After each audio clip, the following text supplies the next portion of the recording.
Now, as those settlers of North America began to push further westward, here along the Columbia River, you know, we're right there on the old Oregon Trail, as I am here over in Pocatello. During about 1846 to 1869 was the peak of the migration across the plains and through the mountains to the west coast. So think about that time period. We're still in pretty much a pre-Darwinian time. The notion of hominid ancestors and so forth, it hasn't taken a hold. These people are bringing with them ideas that are rooted in that European tradition of the wild man. You can imagine as they approached the mountains, I'm sure there was a lot of intrigue and trepidation as they faced that obstacle rising out of the plains. But their minds were probably filled with the various types of threats and dangers that are more common to these areas. There really wasn't the need or the room, you would think, for a wild man, for a boogeyman to enliven their evenings or their trek there through the tall grass. I tell you, after the one time I had a rattlesnake slither between my feet in tall grass, I made sure on the rest of the trip I never stepped anywhere that I couldn't see the ground very clearly. But yet there were stories, there were some traditions of wild men that already were probably reaching their ears. The artist Paul Kane, and Chris made mention of this individual in one of his panels. When he was, got a little ahead there, when he was investigating Mount St. Helens, just north of here, the volcano, the Indians asserted that this area was inhabited by a race of beings of a different species, who were cannibals, and whom they hold in great dread, called skookums, or evil genii. And also reference to this account. This is one of the earliest accounts we have, and it took place very close to my neighborhood on the Idaho-Montana border sometime in the mid-1800s, presumably. A grizzled trapper related this account to Teddy Roosevelt, who was sufficiently intrigued by it to include it in his volume titled The Wilderness Trapper. And of course the indigenous populations had their own oral traditions and artistic representations of those traditions. This is a potlatch up on the west coast of British Columbia, and you can see amongst all the various characters depicted with these fanciful and stylized masks, standing out quite starkly here is the Bukwas, the wild man of the woods, with a very stereotypical depiction: the heavy brows, the shocking hair, the sunken eyes, the man-like face, the flaring nostrils, oftentimes depicted with a grimacing smile, evenly worn teeth, no projecting canines. It's another distinctive characteristic. And the female version of this is the Tsonakwa, often are stereotypically depicted with lips pursed, indicating the high-pitched whistling call, hands outstretched, which she would often cover with pine pitch, so she could snatch up wayward children more readily, throw them into her basket, and take them home for dinner. Not as her guests, but as the main course. Now, if you would like to share a video clip here that was made by the First Nations in Canada. You find it there? You just run the cursor down right about here. And that start of pain should start. No, not there. Right there. There, you got it.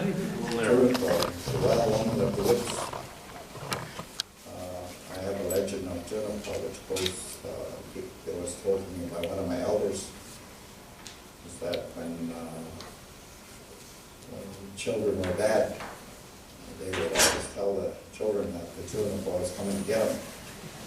And the Juniper within dances, we see many dances where a Juniper danced with a basket on their back. And she would go down to the village and pick up the children and throw them in the basket. She'll bring them off to the mountain, and if they're bad, should eat them. And the tuna is the wild woman of the woods, and a means of food for children. So this was one of the stories always told to the children, so that they would behave.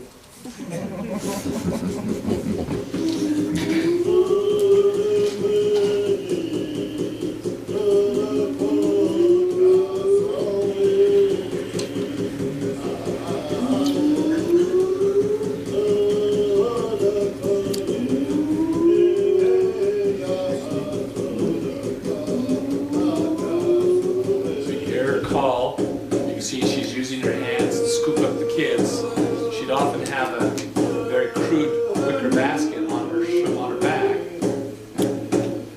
but she was quite dim-witted, and she was prone to doze off.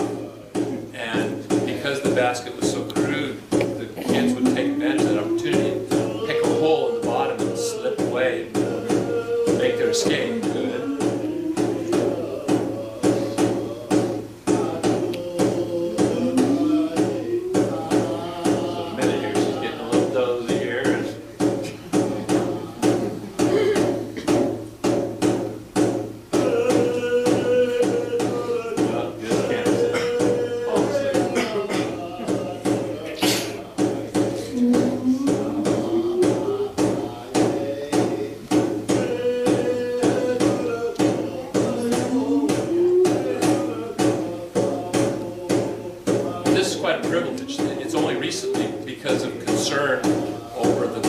Loss of these traditions that the First Nations have cooperated with various agencies to document, to film these dances, and in this case with the Aboriginal Tourism Association of BC.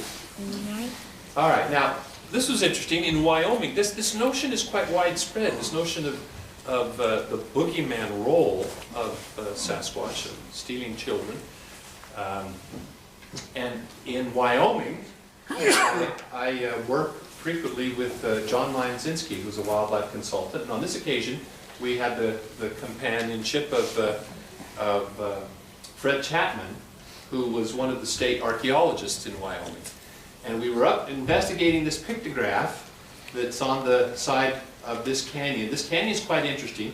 It's a feeder canyon on the east side of the Wind River Range, and up at the head is a ranch, and then beyond is public land, but it's kind of difficult to get to because of the ranch right there at that choke point in the canyon.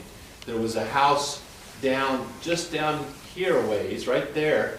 The gentleman had a nice little garden and enclosed with a picket fence to keep the animals out. But something was getting in and routinely stealing his vegetables. He was getting very frustrated by this, so he sat in the waiting, in the ready, with a shotgun in his lap, and he heard a bump or something, noise outside. He swung the door open, and to confront whatever animal, whatever varmint was stealing his carrots, and up stands a Sasquatch with his hands full of vegetables. Fortunately, the gentleman emptied both barrels, knocked the Sasquatch through the picket fence. It jumped up and ran away, but it had obviously been wounded. The deputy sheriff came and investigated, gathered up all of the blood evidence on the fence slats, and took them with him. John got word of this and went to investigate. Just within the very next day, was informed that the deputy had taken this evidence and went to find the deputy, and the deputy had thrown it all in the incinerator. Oh. Because not a conspiracy, but it's this attitude that they didn't want the embarrassment of a story, a claim about the shooting of a Sasquatch, and they didn't want the place to be overrun with reporters and Bigfoot hunters and so forth. But anyway, the point of this slide is that up on the wall is this picture. Now, the whole wall was covered with various pictographs and all different types of scenes. The humans were always depicted as stick figures, literally stick figures, astride horses, standing next to teepees, and so forth. And, just various daily activities. And then there was this one, though, and unfortunately it's quite damaged by the water here. But you can see that it had to be quite thick Here's the body, the torso, and the foot sticking out here to the side, and this thick arm with this big 5-fingered hand, and a squared-off shoulder. The head, unfortunately, is pretty much missing here. Well, when I saw that, I immediately remembered having seen this image, which is an archival image of the SASQUATCH costume that you just saw, a modern version of, with these very stereotypical hands upraised. And as I started to look a little further then, Fred, he was quite interested because he had found a panel that he couldn't interpret. He called in some elders to come and gave him some refreshments to convince him to spend the afternoon with him. And they hiked up to this panel, came around the corner. They saw these big, broad-shouldered arms upheld with this very distinctive chevron shape across the chest. And they all of a sudden got very quiet and started chatting with each other in Shoshone. And they turned to him and said, "You're not supposed to be here. Yeah. We're not supposed to be here. We've got to leave. This is a sacred place." Well, he finally got them to tell them this was the wild man of the woods, or the wild woman. And then, thumbing through an archive of pictographs attributed to the Anasazi in southern Utah, this one caught my eye. Now, is this just all coincidence that these all have this very, those gigantic hands? I mean, that's what really sets these creatures off as different than a bear standing upright. You see a creature with these human-like hands. Well, it's important that we give due credence to the traditional knowledge of the native populations. I would just add, and do it kind of lightly here because of the nature of the audience, but are these just to be dismissed as boogeyman stories, just so stories to keep wayward children in line? Is it just inconceivable to think that there might be a creature out there that would snatch a child? We learned that in Uganda, at the peak of the droughts that they were suffering there, that there was a rash of similar incidents occurring by chimpanzees. So a behavior that sounds like a just so story may in fact have its roots in a real event. Now in this case, this was interesting. There was a recent article you may have seen where a new species of tapir was recognized in Brazil. A tapir, this is a horse-sized animal that had evaded recognition by science until just recently. Now granted, we already know about some forms of tapir, but you could say the same thing. We already know about some forms of ape. We're not talking about unicorns here, we're talking about some type of hominoid. But I thought this statement was really apropos. The author of the paper said they did not give previous scientists that had not recognized this, they did not give value to local knowledge and thought the locals were wrong. Knowledge of the local community needs to be taken into account. That's what we did in our study, which culminated in the discovery of a new species to science. So, all right, so we've got these these pioneers that are forging westward with ideas about the wild, but they, like I said, they have very little knowledge of really what apes are. Apes have already been described. The first chimpanzee, a juvenile specimen, was examined carefully in 1699, but it was just labeled as a pygmy. The notion of chimpanzee hadn't been explored yet. The skeleton of that specimen is still on exhibit at the Natural History Museum in London. And this was the artist's depiction. You see again the walking stick. 300 years old. Okay, it's particularly interesting because this depiction was on the cover of Bickerstaff's Boston Almanac for 1785. Recently, Brian Regal, in his book about the Sasquatch, showed this depiction. This could be the very first published image in North America of an ape. So by 1785, I mean, at least there was some idea in the Americas of what an ape was, what it might have looked like. Okay, it wasn't until much later, about the time of the westward push by pioneers along the Oregon Trail, that adventurers were first coming into contact with the larger man-like apes. Paul du Châtellier, French adventurer, was the first to actually observe gorillas. Didn't observe so much. That was back in the time when you shot first and asked questions later. But this is that famous exhibit in the American Museum of Natural History of the lowland gorilla, which is a specimen that was collected by du Châtellier in Africa between 1856 and 1859. Now, 1859, that's the year that Darwin's Origin of Species was published. At that time even, we didn't have really any fossil record of human ancestors or human relatives. In 1856, the Neanderthal man had been discovered, but the age, the antiquity, and the significance of the distinctive anatomy really wasn't appreciated. It was thought to be just an odd human skeleton. Likewise, actually 8 years earlier, a skull had been found on the island of Gibraltar, which turned out to be a Neanderthal, but it wasn't recognized as such until 1862. It was just thought to be an odd, misshapen human specimen. But as more and more specimens accumulated, it became clear there was a different type of person, a population, a species. Darwin, when he published an eighth book in 1859, kind of avoided the subject of human origins in the Origin of Species. He knew this was going to be controversial enough. And it wasn't until 1871 that he published The Descent of Man, in which he more explicitly applied the principles of natural selection to human origins and evolution. So at that time, then we had this notion of something that was that had an evolutionary implication. Now, here's another. As we follow those settlers westward, they had other experiences. One of the earliest journalistic accounts, not the first, but an early one, 1902, actually took place just over the hill from my home in Pocatello, near the little hamlet of Chesterfield.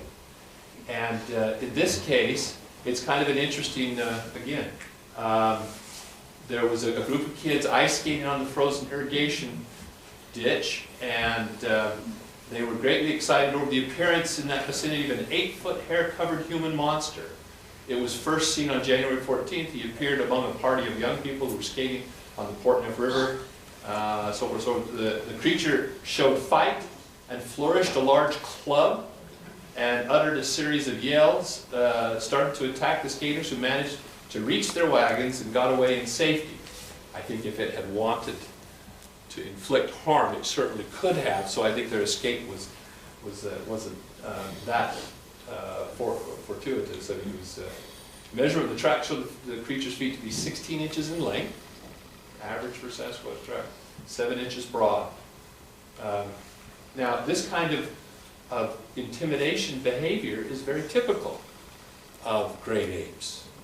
Brandishing not a club, but a stick, or a piece of vegetation, as we see here in this, you can imagine that might have been pretty close to what those young skaters experienced.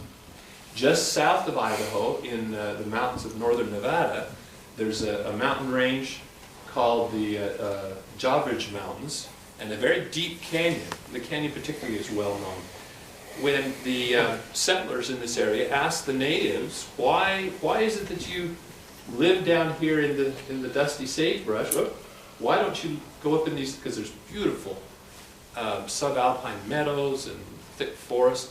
They hunted up there, but they wouldn't live up there. And they said, oh no, we can't live up there because the Saavits, or the Soavitsa, which was the Shoshone, the northern Shoshone, or southern Shoshone, term for the cannibal man, the cannibal monster, lives in these mountains. In fact, the name Jawbridge is a anglicized version of Soavitch, which is the Shoshone for this creature.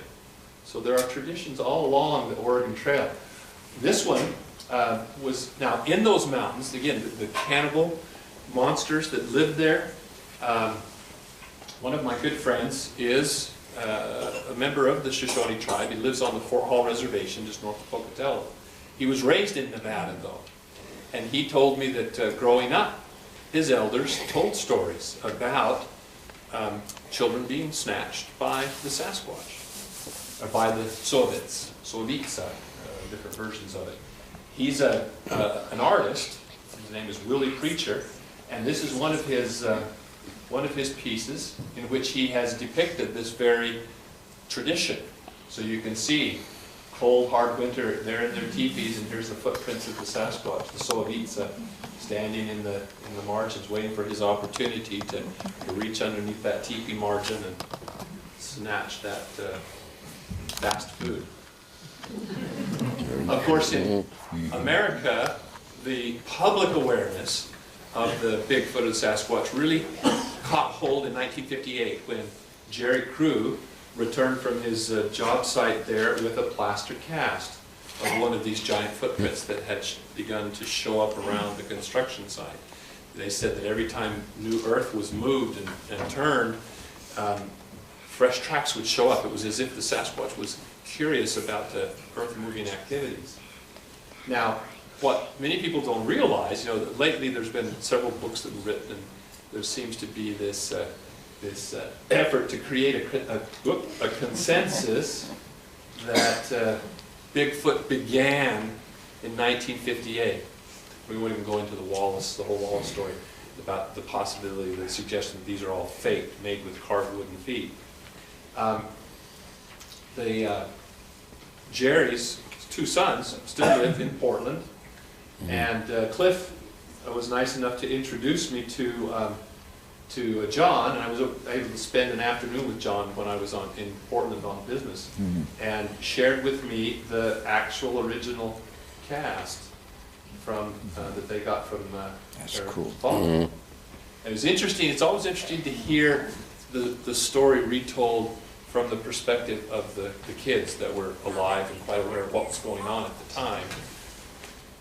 Okay, now what many people are unaware of, though, of course, as was mentioned by Chris, is that there was an incident much earlier in Canada that caught the journalistic attention of the folks up there on that side of the border, and a cast was made of one of those footprints left in the deeply impressed in the garden there at the Chapman residence on Ruby Creek, and it was made by a deputy sheriff from Washington that had come up to investigate. Unfortunately, it hasn't survived, but a tracing that he made did survive. Okay, and here it is, you can see side by side. Now, what's kind of, I find a bit humorous, another self-professed expert in footprints has written a book called Recasting Bigfoot.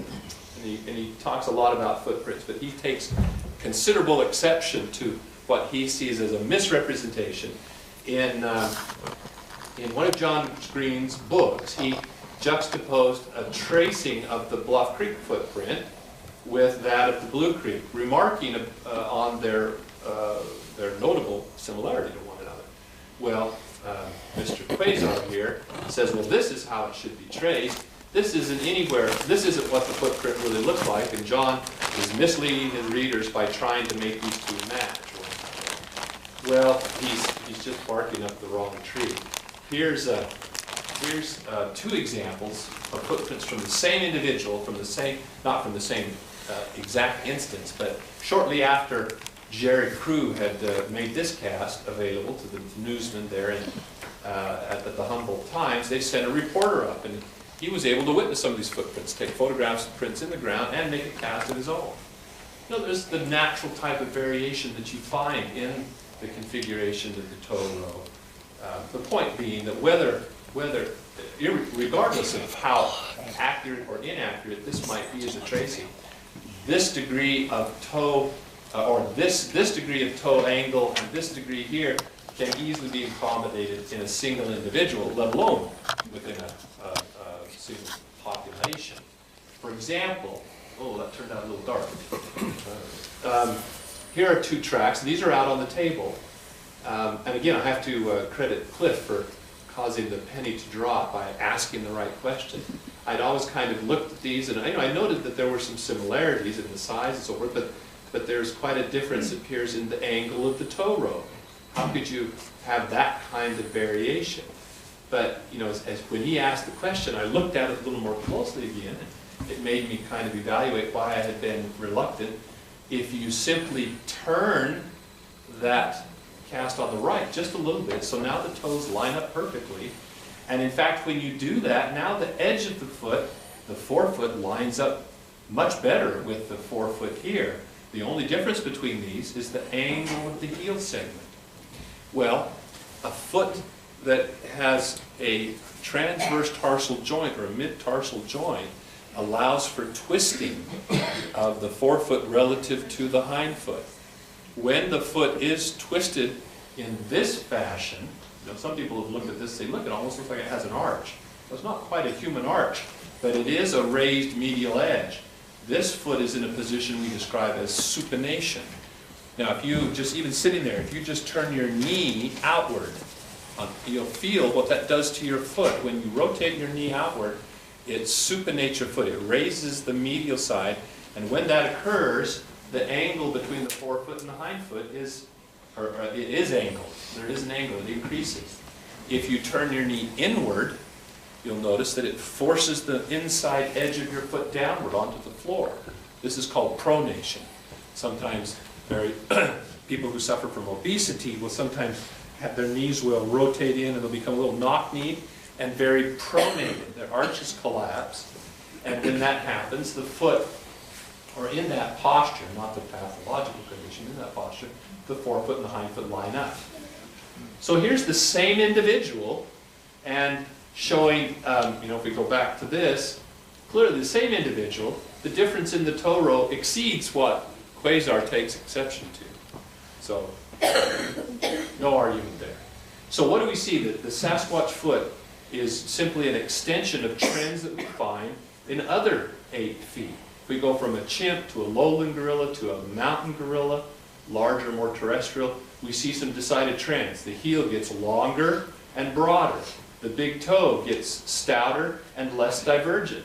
The lateral digits get shorter. And if we take that just a couple notches further, we see that the Sasquatch has this exceptionally long heel, very, very broad, given its greater mass and weight. Its toe is more aligned with the other toes, and its lateral digits are shortened even further yet to resist bending stresses. It has retained, though, a very flexible midfoot, which is an ape characteristic, which humans have given up for a rigid arch to create a stable platform. One of the prints that most illustrates the dynamic of that midfoot flexibility was occurred on the Bluff Creek Sand Mine at the Patterson-Gimlin film site. This photo was taken by Lyle Laverty just a few days afterward, and then it was cast, that same track was cast by Bob Titmus about 10 days later. And you can see this is a pressure ridge. What happens there, and you can see it in motion here, is that as opposed to a human, which has a fixed arch, such that when the heel comes off the ground, the entire foot acts as a rigid lever with the fulcrum here at the ball of the foot. The Sasquatch retains that ape-like flexibility of the midfoot, so the heel comes up in first, while the remainder of the foot remains in contact with the ground. Weight's now concentrated over this part of the foot, which can sometimes push or cause some displacement of the substrate back here, creating a pressure ridge, or this negative space you see. And you can see it right here. Right at that point, you know, just before that final frame, there's a point where the heel segment is absolutely vertical. If that foot had a rigid arch like a human, it would have to be sticking down into the soil about 8 inches. But it's not. It's flexed. It's bent. This shot is also great too, because you can see, when you look at this, you know, they look kind of like little stubby toes, little peas in a pod there, like they'd be very short. And in fact, Grover Krantz argued that they had very short toes because of their large size to further reduce the bending stresses on the toes. But in reality, the mid-tarsal break spares the toes the bending stresses because the weight's actually pushing through this entire area, not just through the ball of the foot and the toes. And so the toes are long, so they can be more prehensile. But look here, as that foot swings forward, and those toes point towards the sky before the foot plants. Now, a stiff wooden foot would certainly not do that. But that also shows not only animation of the toes, but look at the length. Those are long toes. The toes come all the way back to this crease. This little indentation right there marks a slight crease across this part of the foot. And that's the joint, just like on your hand, that's the joint of the toes, the base of the toes, with some webbing extending. I don't wear no boot, 'cause I'm the living legend they call Bigfoot. Can't take my time, I don't need no watch, 'cause I'm the timeless creature that they call SASQUATCH.